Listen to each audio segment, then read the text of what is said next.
వర్ధిల్లాలి ప్రపంచ మేధావి బాబాసాహెబ్ అంబేద్కర్ గారి ఆలోచన విధానం.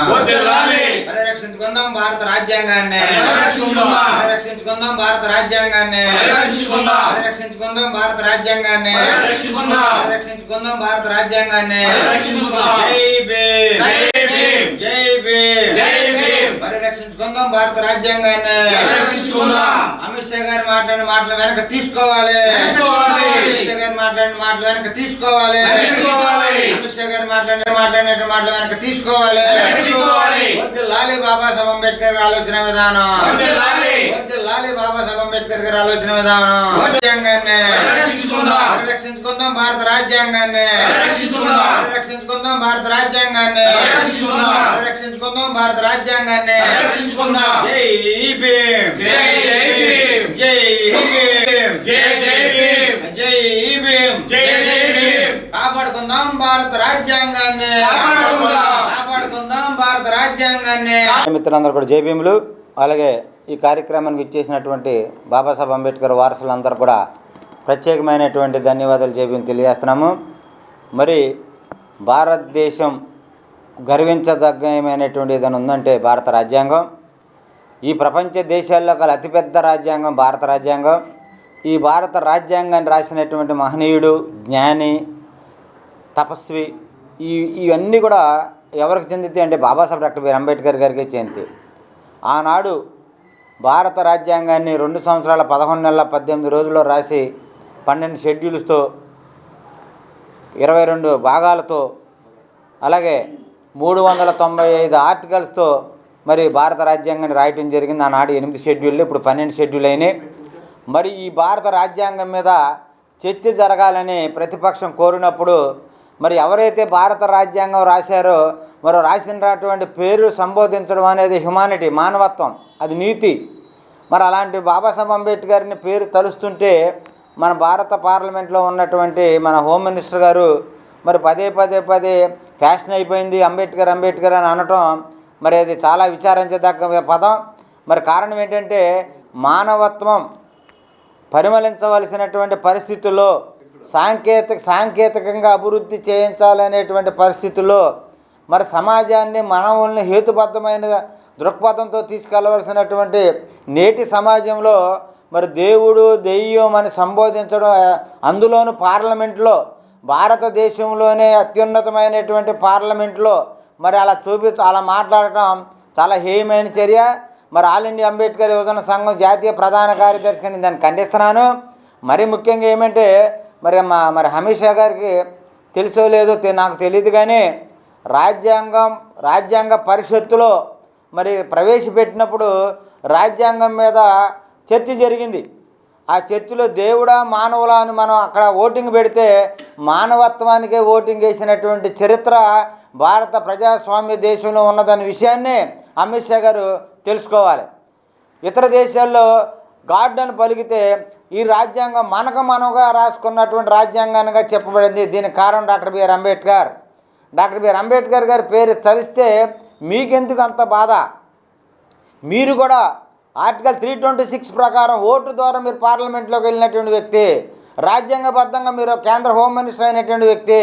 మీరే ఆ విధమైనటువంటి పలుకులు పలుకుతుంటే ప్రజాస్వామ్యంలో ప్రజలకు మనం ఏ విధమైనటువంటి సమాచారం అందిస్తామనేది ఒక్కసారి మరి హోమ్ మినిస్టర్ గారిని ప్రశ్నించుకోవాల్సిన అవసరత ఉందనేది సందర్భంగా మేము తెలియజేస్తున్నాం. ప్రజల్ని చైతన్యవంతులు చేయాలి. ప్రజల యొక్క మన రాజ్యాంగంలో ఆదేశ సూత్రాలు, సంక్షేమ పథకాలు ఏదైతే ఉన్నాయో ఆ సంక్షేమ పథకాలు ఇక భారత రాజ్యాంగం ద్వారా మనం కల్పిస్తున్నామనే విషయాన్ని మీకు గుర్తు చేస్తున్నాం. ఏదైతే భారత రాజ్యాంగం చెప్తుందో ప్రాథమిక హక్కులు ఏదైతే ఉన్నాయో, ఆదేశ సూత్రాలు ఏదైతే ఉన్నాయో అవన్నీ కూడా ప్రజలకు అందించవలసినటువంటి బాధ్యత పాలకులుగా మీ మీదే ఉంది. మీరే పాలకులై ఉండి రాసినటువంటి రాజ్యాంగాన్ని రాసినటువంటి బాబాసాహెబ్ అంబేద్కర్ని పేరు తెలిస్తే, అందులోనూ రాజ్యాంగం మీద చర్చ జరిగినప్పుడు బాబాసాహెబ్ అంబేద్కర్ పేరు తెలపోస్తే ఎవరి పేరు తెలుస్తారు అనే విషయాన్ని మీకు మేము గుర్తు చేస్తున్నాం. మరి రాజ్యాంగం రాసింది బాబాసాహెబ్ అంబేద్కర్, అది మీకు తెలుసు. అంతే తప్ప మీ రాజకీయ స్వలాభాల కోసం బాబాసాహెబ్ అంబేద్కర్ కాంగ్రెస్ వాళ్ళు భారతరత్న ఇవ్వలేదు, మేము భారతరత్న ఇవ్వడానికి మేము ప్రయత్నం చేశాం, అది మీ యొక్క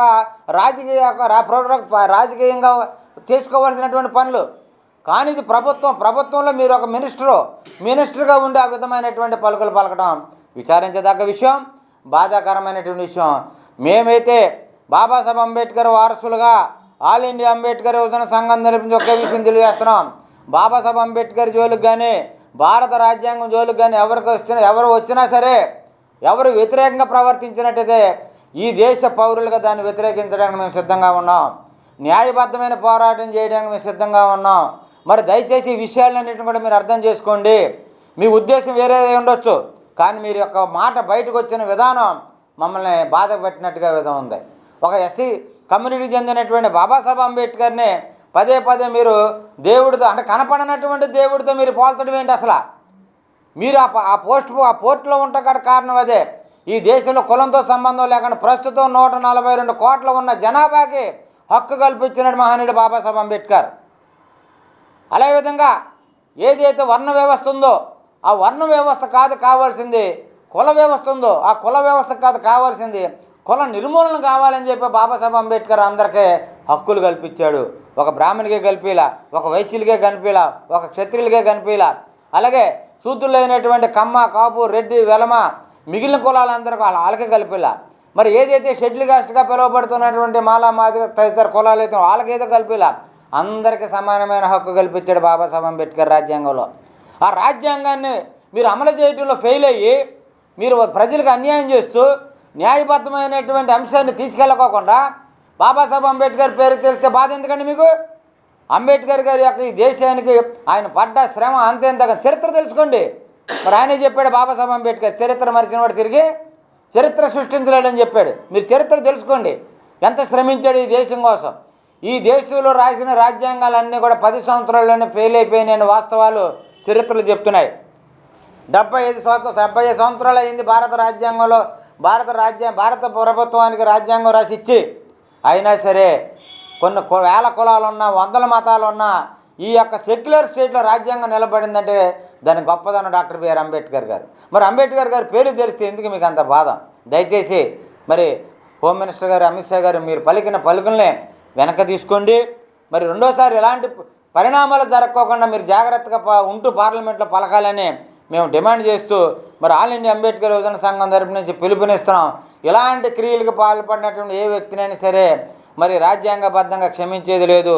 2, ఇలాంటి విషయాలు 10 మందిలో పలికినట్టు అవమానంగా పాటిస్తూ మరి ఏదైతే 1918 ఎస్సీ ఎస్టీ అట్రాసిటీ యాక్ట్ ఏదైతే ఉందో దాని ప్రకారంగా మరి చట్ట ప్రకారంగా చట్టాన్ని గౌరవించి అదే పార్లమెంట్లో మరి దాన్ని గౌరవించి దాన్ని అమలు చేయవలసిన అవసరత అది మీకే ఉంది. దట్టు హోమ్ మినిస్టర్గా మరి సామెత ప్రకారంగా రామ రామ రామ అంటే రాముడే వచ్చి కప్పని తొక్కితే మరి ప్రజలు కాదు, అలాగే ప్రజలకు న్యాయం చేయవలసినట్టు హోమ్ మినిస్టరే మరి ఈ విధమైన పలుకులు పలుకుతుంటే చాలా బాధాకరం, విచారించకరం.